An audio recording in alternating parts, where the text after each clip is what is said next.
Hi, I'm Matt. And I'm Dean. Welcome to another episode of the-reel-dmv, your backstage pass to everything film related in the D.C., Maryland, and Virginia area. You know, Matt, we've talked about a lot in the DMV, but the one thing we haven't talked about are some of the projects that have come through our area. And I'm talking about things like Lioness, well-known projects. Lioness, it's a Taylor Sheridan project. Veep, House of Cards. We're going to be talking to a lot of people that were involved in that process, casting directors, actors that have been on those projects. What are some other ones? West Wing. Am I correct? West Wing? Yeah. Was that in the D.C. area or Virginia or Baltimore? I want to say it was. I want to say it was the D.C., Virginia area. I don't know exactly, but I had some friends back in the day who got to play extras in that. Who were not actors at the time. They were former Marine buddies of mine, and they still talk about that experience fondly. We know a lot of people film in the D.C. area, and they make Baltimore or Richmond, Virginia look like D.C. because it's hard to get film permits for whatever reason. It's very government-centric, so you've got a lot of sensitive information in that area. So sometimes and there's a lot of traffic, so they don't want a whole lot of people cluttering up downtown. But there's a lot to cover here. But we've got so much talent in the DMV area that end up working on those projects, and then there's that networking aspect. But sometimes the things we don't think about are maybe you shoot some pilots. We interviewed a guest that worked on a pilot that somebody was trying to sell to one of the major streaming services, and it never quite made it off the ground. Yeah. He doesn't know if it's going to come out at all yet. And our next guest actually knows a little bit about one particular project. I don't think he actually worked on this project, but we were just talking about this backstage, just the idea that some projects tend to come to our area, and for whatever reason, they don't get picked up. But it's still a good opportunity, especially if you're a new actor, to get out there and experience what comes around. Absolutely. Yeah. So without further ado, what I want to do is introduce MITCH MARKOWITZ. Yeah. Yay. Well, thank you. I appreciate that. Thanks for coming aboard. Good to see you guys. I know you can't hear the cheering track, but I thought that was the live studio audience. That was the live studio audience. Thank You can hear him through the screen. Yeah, you guys have been fantastic. So, Mitch, we appreciate you being here, man. Listen, we've got a myriad of things to talk to you about, but we'll start off with this. We were talking about the idea that some projects tend to film in this area and don't quite take off. Before we get to that, I want to kind of back up a little bit and just, for those that are unfamiliar, ask you about yourself, whether you're native to the DMV area, whether you came here from someplace else, and what brought you here, and kind of pick your brain about your background. Yeah, I'm a New Jersey native. Jersey. Jersey. Are you really? South Jersey. That's right. Which part? Pennsgrove. All right, not too far. I'm a Cherry Hill East boy. We got an honorable mention in the Fight Club, you know. There you go. Yeah. That's not bad. Haddonfield and Billy Crystal and Meg Ryan, the Sleepless. I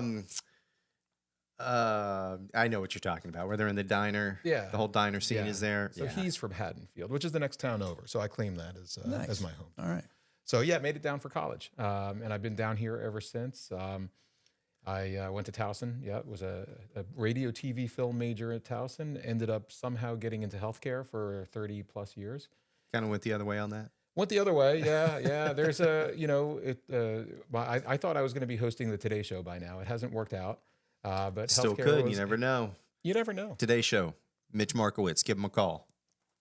But I've been working in healthcare for 30 some years. My kids are older, and I think during COVID, everybody came away with a new skill, new talent, something, and that's when I said, I think maybe I want to learn how to do some acting. So all this started pre-COVID or during COVID? No, during COVID. I got yelled at, actually. My HR person was not happy with me because I was not using my vacation time. And you can only carry so much vacation time from year to year. So she said, take days, do something. And I said, nobody's taking vacations during COVID. I'm not a project guy. That's not my thing. And she's like, well, you figure something out. So speaking of projects that were being shot in Baltimore, We Own the City was actually being shot, and they were looking for background actors. I said, I was a film major.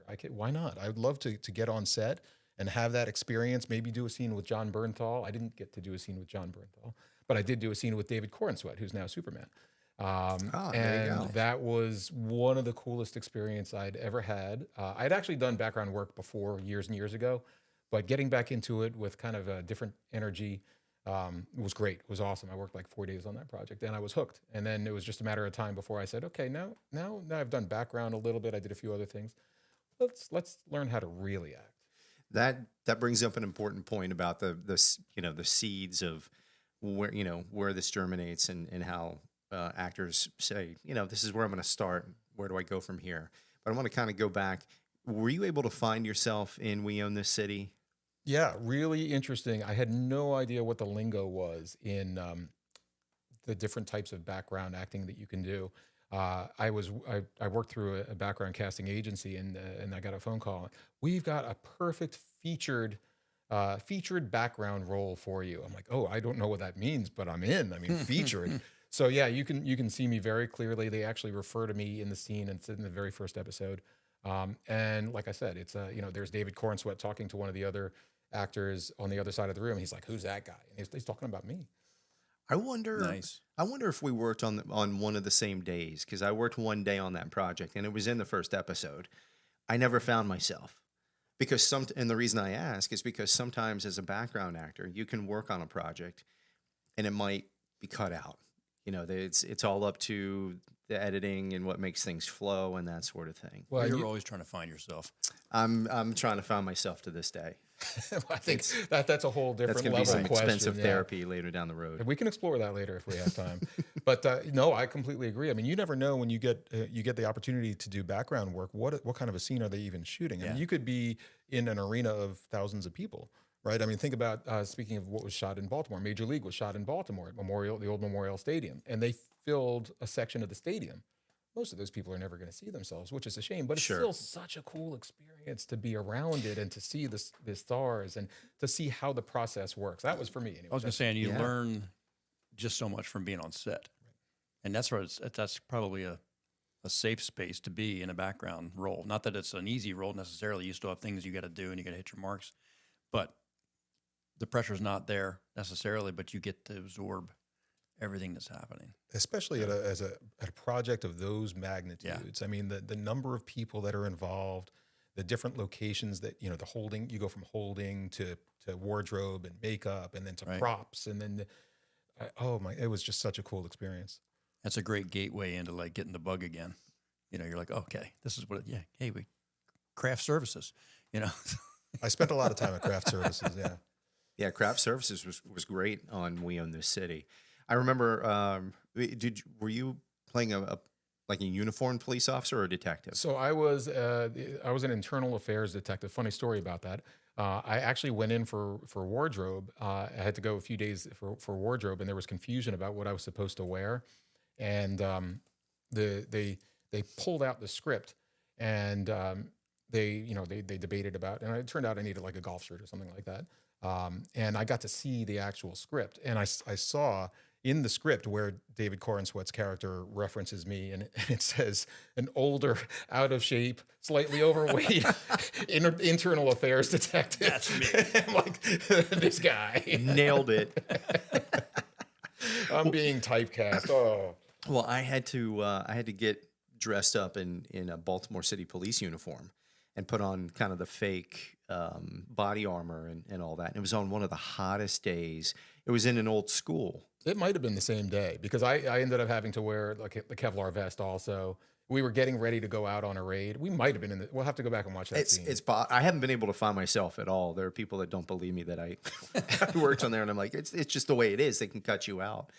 But I remember they asked me to wear a jacket because it's in Baltimore. It's not exactly cop friendly where we were. And they said, we don't want you walking out here just to go to craft services without wearing a jacket over top of the uniform. So I had exactly the same conversation. Yep. That was interesting. Now to take a step back again, when you decided to get started with this in the background, did you have a resume? Did you have a headshot? Did you do any of that stuff before you submitted, or it was just?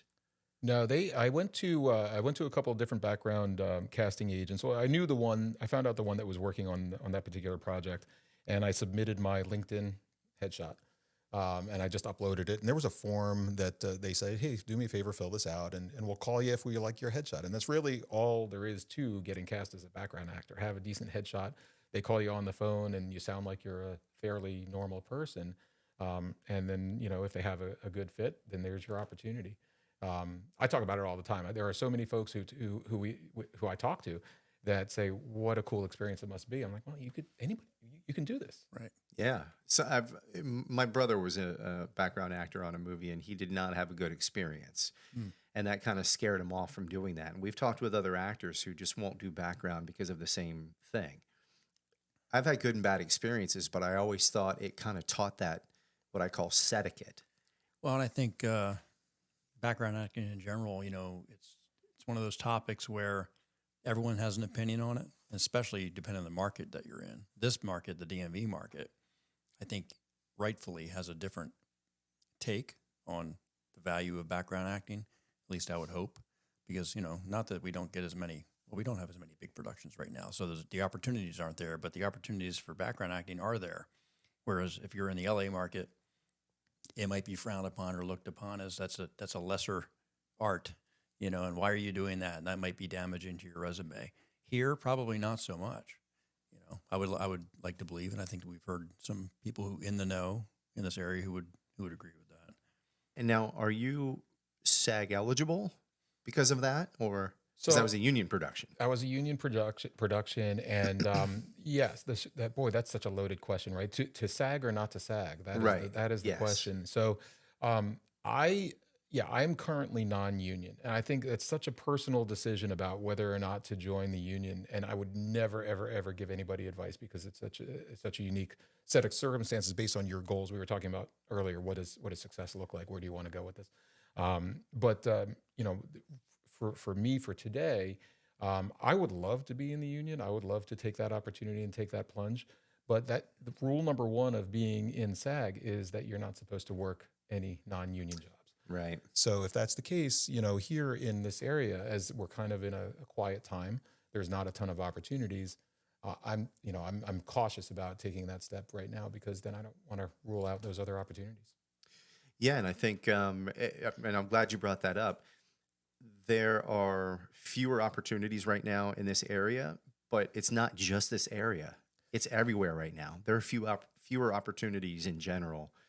And I've heard other actors actually talk about how there's really nothing going on here. I think I'm going to go to Atlanta. Well, the film industry in general right now has gotten kind of slow. You go on Actors Access or any of these other sites, and you know, everybody's vying for the same thing. I think the one thing for me, I've been fortunate. I think there's a lot if you look hard enough, there are plenty of independent projects, and there's a lot of talent in this area. There's so many talented people here in our area that are doing their own thing. And I think those are tremendous opportunities for. Go ahead, Matt. No, I'm listening. And student films too. Yes, we talked about that with the last guest. Yeah. So depending on where you are in your career and what you're looking for, I think there's tremendous opportunities. But what I've started to find over the last couple of years for myself, and I don't know, this isn't on purpose, it's just kind of the way my feet have kind of led me, is there's commercial opportunities. In this area, in Pennsylvania, last week I was out in Ohio for a commercial shoot, which was a terrific opportunity. And those aren't going away. Those, you know, commercials are being made left and right. And if anything, I'm no expert, but I feel like there are more opportunities. The commercial that I did last week was a big budget commercial, and it was an online commercial. It's not even going to see the light of day on broadcast, but it's an online commercial. It's going to be social media, website. Was this the one that you auditioned for at Katie's? It's a good question. I'm trying to No, different one. Different one. Yeah, I don't remember what I auditioned for at Katie's. I can't quite remember it either, but it's just good to know that these opportunities keep coming. You know, if you keep auditioning. We talk a lot about rejection in this business, and there are going to be a lot of no's. So just because you don't hear anything doesn't mean you just give up and walk away. You go on to the next. Yeah, it's funny. It's funny that you say that, because I actually had a first last week where I auditioned for this commercial. And I think that's an important mindset of auditioning is just so fascinating to me, because, you know, when I first started out, the first project that I was really excited for that was shot here in this area was Lady in the Lake. with Natalie Portman. Yeah. And I was so excited to have the opportunity to audition for that. And I was just so emotionally invested in, is the phone going to ring? Is the phone going to ring? Is the phone gonna... And so many people told me, just move on with your life. Yeah, the waiting is... Yeah, forget it even happened. If the phone rings, that's great. So thankfully, here we are a few years later. And I've learned that. I've mastered that, where you do the audition, you go to bed that night, and you don't think about it again. And I actually got a rejection last week from an audition that I had done for a commercial. It would have been a good commercial. And it brought all this, I had to grieve all over again because I found out I didn't get it. So they actually sent you an email and said, thanks, but no thanks. I actually got an audition rare. From my agent saying, we really liked your audition, but you didn't make the callback list. I'm like, oh, that just stinks. I'm like, I have to think about it. I've never had that happen before. But I got 2 of those in the last couple of weeks, and I was surprised I got the emails back too. But I guess that's a good place if you've gotten to the point where you're getting rejected for stuff you forgot you auditioned to. Because I had to go dig and go, I don't even know what this was for. And I applied to so many things. Right. And I've done that before too. But I think the thing to remember too is that the rejection isn't because you're a terrible actor or because they don't like, your face looks funny.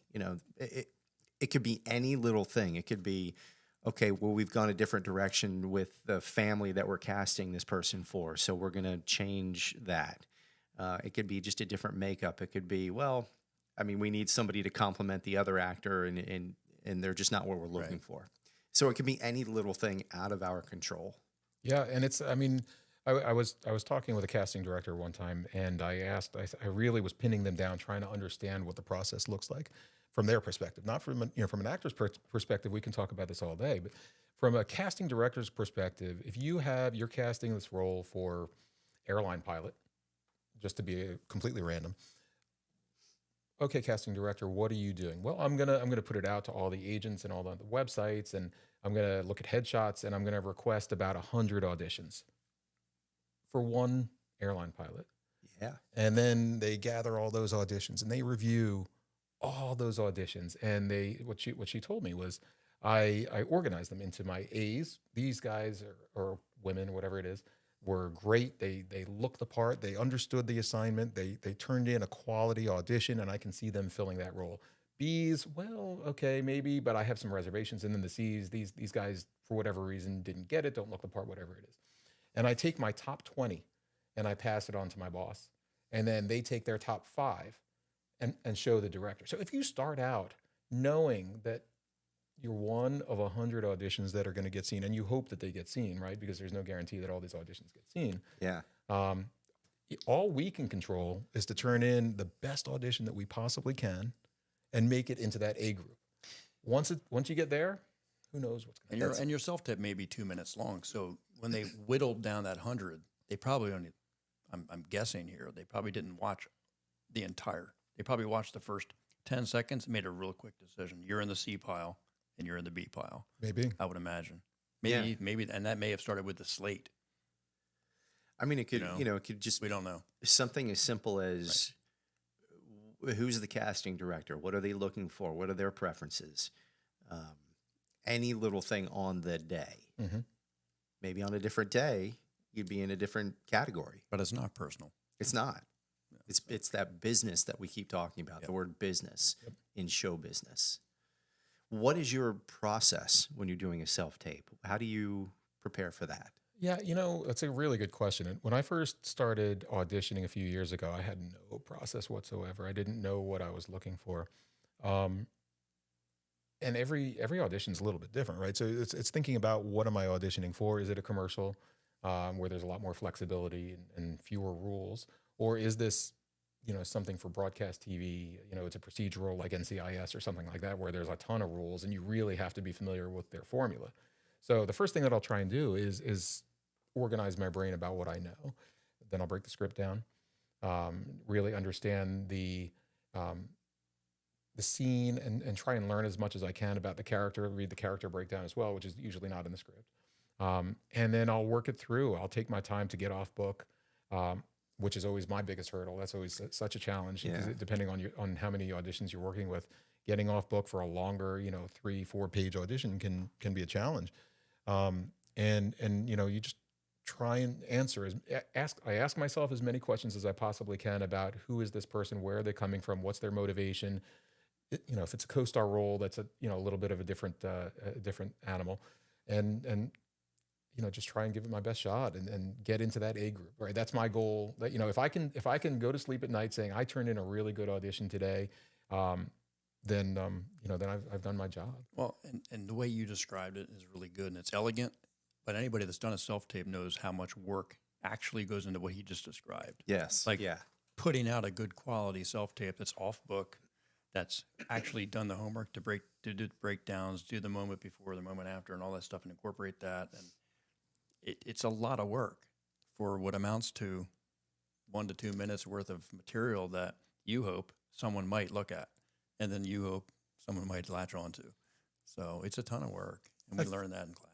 We learned that in class, but I think one of the things that I've started to understand more the more I do this is when you see the finished product. I mean, that's all great, that's fantastic, but that's gravy, right? I was watching early on. I love to watch YouTube videos. There's so many people that I've watched that have really helped me to understand my role in this big process. And I remember watching an interview with Sarah Snook right after Succession made it big. You guys know who Shiv, of course, right? And she apparently was, before she got Succession, she was going through just a horrible, horrible dry spell. And, you know, she was talking to her agent, she was talking to her manager, and they had to explain to her that the job isn't being on Succession. The job is what you just described, Matt. It's taking the time, going upstairs or wherever you do your auditions, really learning the character, learning the script, and preparing and turning in a really good audition. That's the job. Yep. Anything that follows, a callback or you know, being booked for something, that's gravy. That's, you know, that's right. So yeah, time and time again, we hear about actors who were going to give up acting before they got their big break. Jason Bateman, was one of them. Right before he got, and the name slips my mind now, but it's Arrested Development. Arrested Development. Oh, yeah, right. There we go. And now he's done little things like Ozark. He's going places. He's all right. There's a future for him. But we hear about that time and time again because it isn't like you're going to be. Well, first of all, it goes back to what we were talking about with this area being government centric. Plan A's, Plan B's. Do you have the day job? Can you afford to do this full time? You know, because you still got to eat, and you still have to do your taxes. So, do you have a plan for that? Are you asking me? Well, I mean, it's rhetorical, but you know, if you want to answer that, thankfully, I'm not hurting for meals. That's why I invited you here, because I heard you had a plan for that, and I'm trying to steal your plan so that I can do it too. So let me know how to do it. Let me know. So tell us a little bit about the commercial you did in you said Ohio. Yeah, it was. You said that was a good experience. It was a great experience. What made it different? What made it? You know, I'm fortunate. I've had every time I've been on set, I've had a very good experience where I can take something away and learn and say, okay, now I know that I'm going to be better prepared next time I'm on set. Now, that doesn't mean I've had fun at every job that I've worked, but every time that I've been on set, I've learned something. I've taken something away. And this was a good, it was a large scale commercial. It was probably a crew of about 30 or so. And man, they just had it down to a science. It was possibly the most ambitious shoot that I've ever been on. They had 3 locations. And we started, our call time was something like 7 a.m.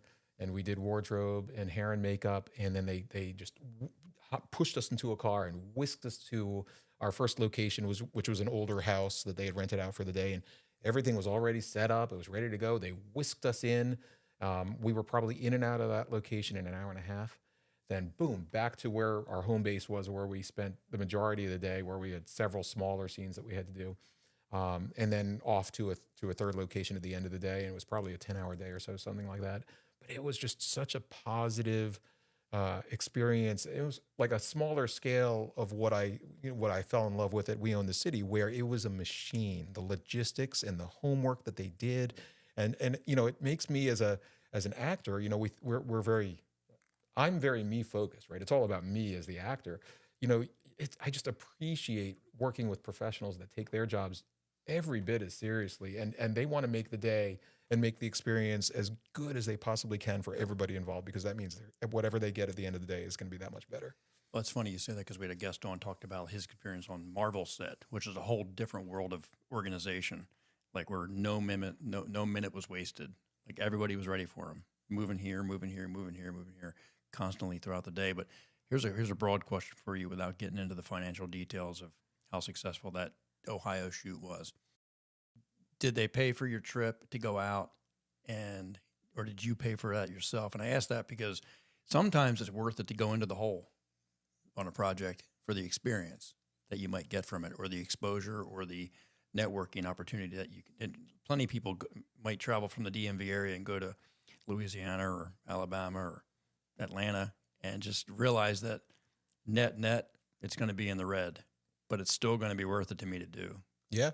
I mean, I've done that before. Yeah. There are opportunities that you'll come across to work as a local hire, especially on non-union projects, right, where it's less important. If it's a union project, there's more rules about working as local, so that gets a little bit trickier. But yeah, I've my very first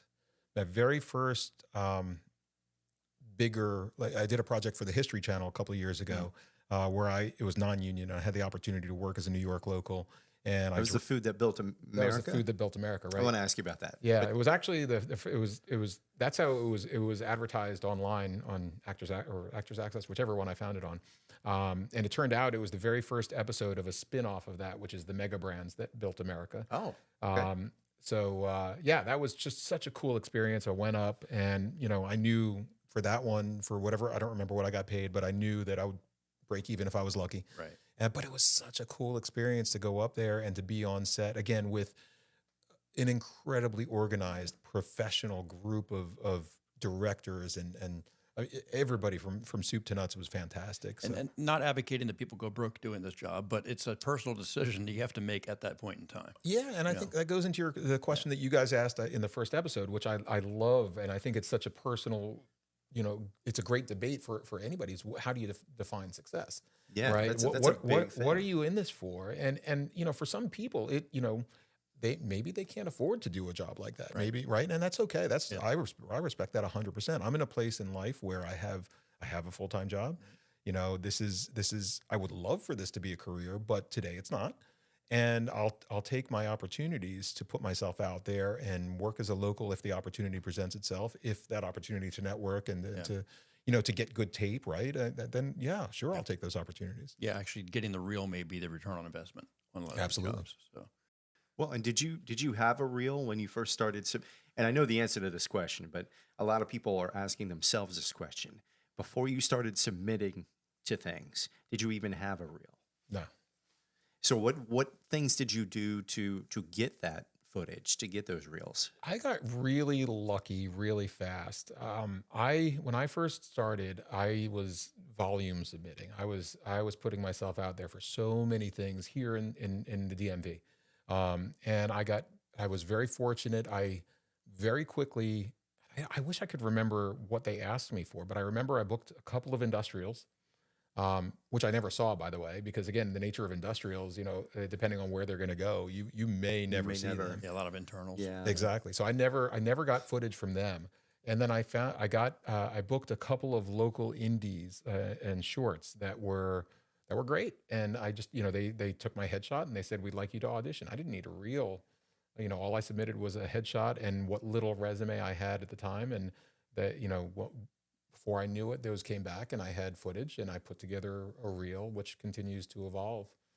Yeah. That's the nature of reels, is that you have to continually update them every so often and keep evolving over time. And when you did your reel, were you doing it just to showcase all of the roles that you had, or were you doing it to market yourself as a specific type of actor?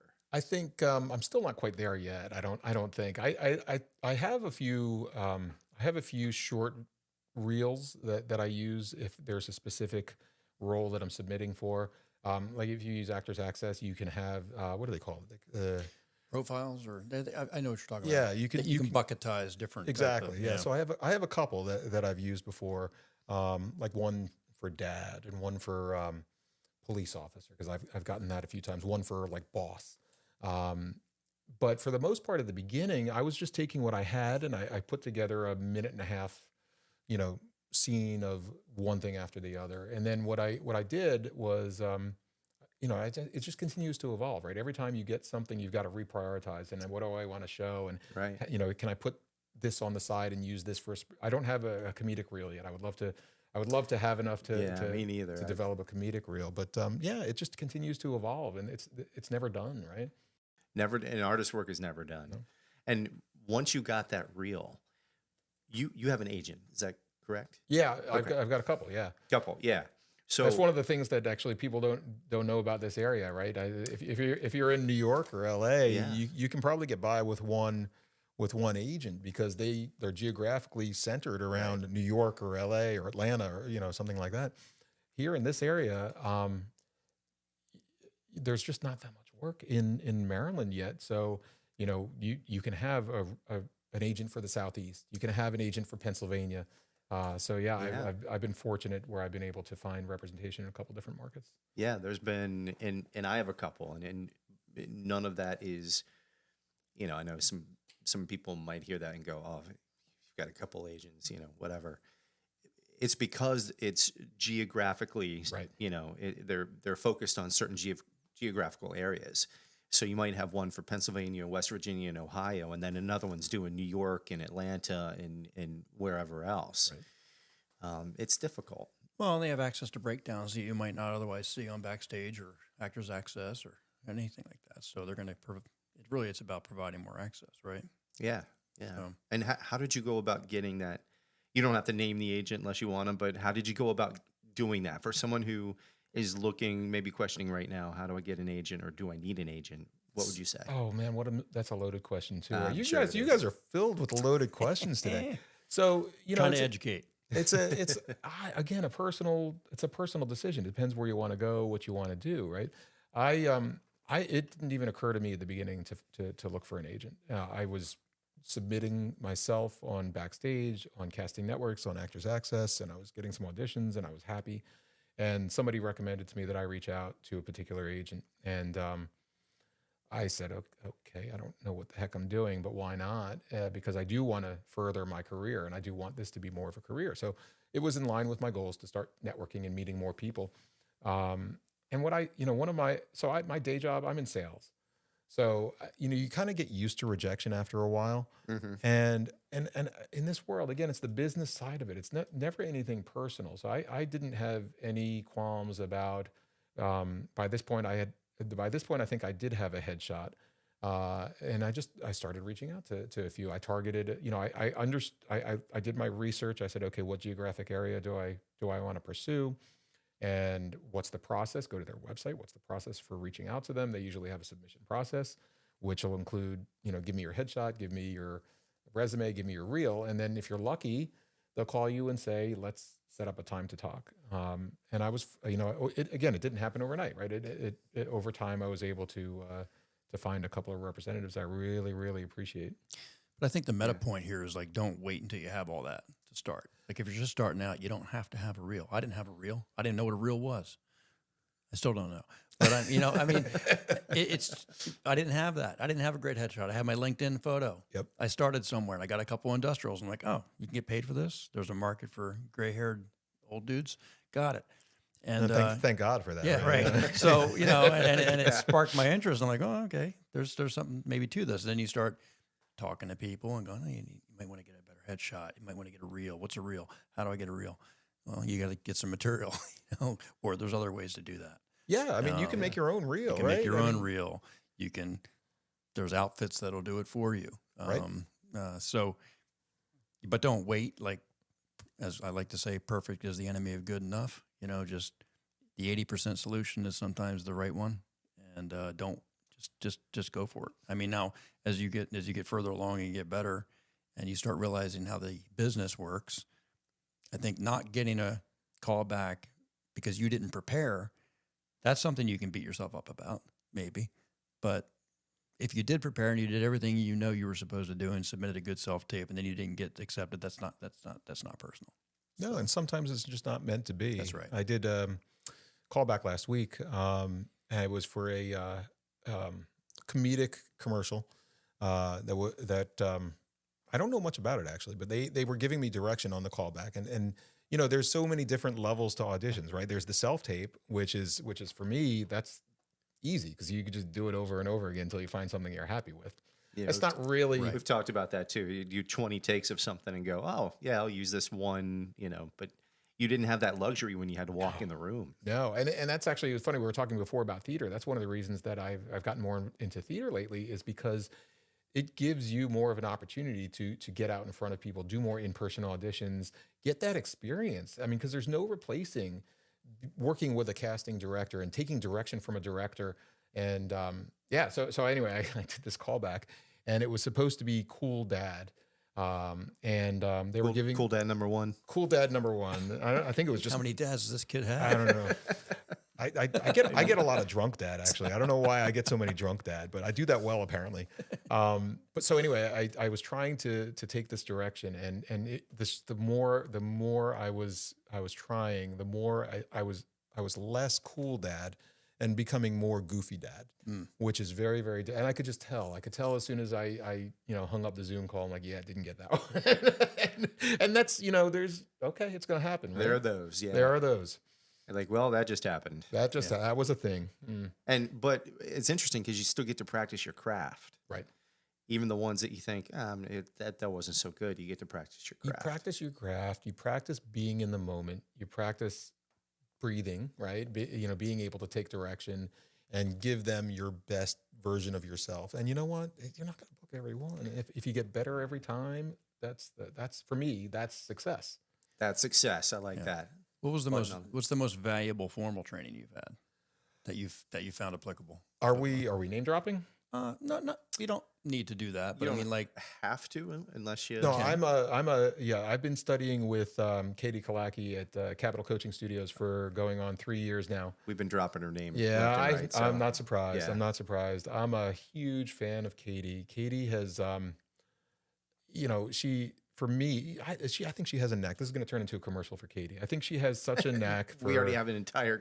we could turn it into commercials for Katie. You should really get her to sponsor this, by the way. Well, she's supposed to be on at some point, but, she's busy. I mean, it lends into what I'm sure you're getting ready to say, because she's always mentoring people like us. I mean, she just has a way of understanding what each individual person in her class needs and giving them that type of direction, even if it doesn't seem to make any sense at the time, right? It's about stretching that person, getting them comfortable in different situations.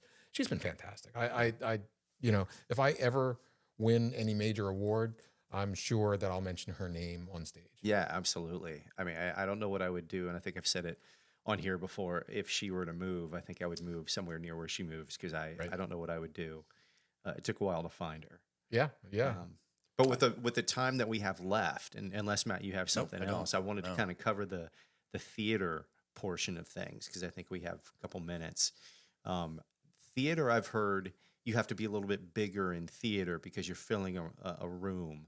But with the self-tape, it's a little more contained. Can you confirm or deny or speak to that? Sure. Yeah, so I've done theater on and off most of my life, and I just got back into it in the last few months. I did a fantastic production of A Few Good Men over the fall into the holidays, and it reminded me, and it was funny because when I first started studying with Katie, I had all these habits, because I still do a lot of work, not necessarily acting, but part of my job is training, and I'm up on stages all the time, and I'm interacting with people at staff meetings, and I'm big, and in theater, you're playing to the person in the last row of the audience. They've got to be able to see what you're doing, and you've got to if you're gonna roll your eyes, it's right. It's like dramatic, very dramatic. Yeah. Everything is over the top. Whereas in film, if you got a close up, this is all that you see. So you roll your eyes. It's like it's micro movements. Right? It's right. Yeah. It's completely different.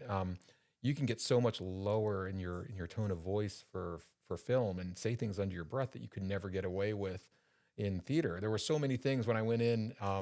And I was doing this scene for A Few Good Men. I just love the show so much because it's the first Aaron Sorkin work where you can kind of see the way he writes, what became eventually The West Wing, right?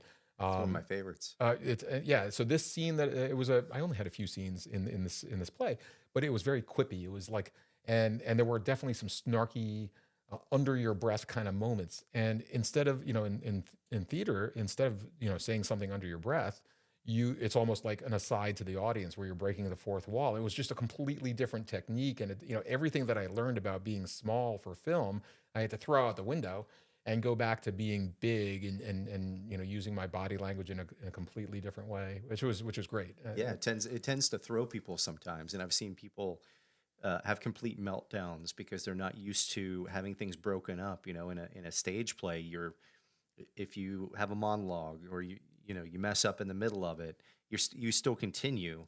But with film, I mean, you have the added bonus of being able to go back and do it again. And sometimes people can't start and stop like that. It throws them. No, absolutely. And that's the show must go on, right? Although I will say with film, one of the things, because we all screw up, right? That's part of the job is figuring out how. No, you guys screw up. Am I the only one? I wasn't listening. What? So when you do make that mistake, what they always tell you is just keep going, because you never know what's going to come out of that take, even exactly. In film. So you may get something really good. So who knows? But I actually made a mistake in the play. I actually forgot the name of the person that I was talking to, and I looked at her. I'm like, I can't remember what the line was, but it's like, what was your name again? And I just tried to play it off. And, nice. she rolled with it, and it was fine. I'm sure people knew that I made a mistake, but you just keep going, cover up, keep going, and it's like that mental, what's the word I'm looking for? You just have to really just keep that focus and just continue to go. Yeah, the presence. Yeah, thank you. Yeah, I do that at home with my wife every once in a while. What was your name? You forget her name? Yeah, that's not good. On that note, back to therapy. Yeah. Sorry, honey. If you're watching, she's not going to watch this. She's not going to watch. No, I wouldn't either. I think that's all the time we have. That's all the time we have, but we're going to get you back on because, again, the conversation can keep going forever. Yeah. Before we run out of time, though, how can people find you? Do you have a website? Do you have socials? I have a website that's been under construction for 3 years, MITCHMARKOWITZ.com. Not going to see anything if you go there. I am on Facebook, Mitch Markowitz, and I have Mitch Markowitz Actor, which I just started recently as just like you guys are doing now, a way to just try and engage with other folks in the industry. And I'd love to connect with people. We'll on put those Instagram links in the bio. We'll put them in the Yeah, we'll put all that stuff down. And IMDb as well. Yeah, perfect. Yeah, we'll put those in the description. Make sure that you check out Mitch. Matt, anything to add? No, I think that's a great wrap. I mean, I really appreciate you coming. Yeah. We got a lot out of this, a lot of great insights. I always love how these conversations just go in a different direction than we thought when we started. We start out behind stage going, what are we going to talk about? And we always end up having more to talk about. Absolutely. So. Yeah. And, we'll continue the conversation. You can hear this on Spotify. Get this wherever you get your podcasts. We're also going to put this up on YouTube. We'll have all the social links and everything in the description. But make sure to like, subscribe, and follow Mitch, follow us, and we'll see you soon.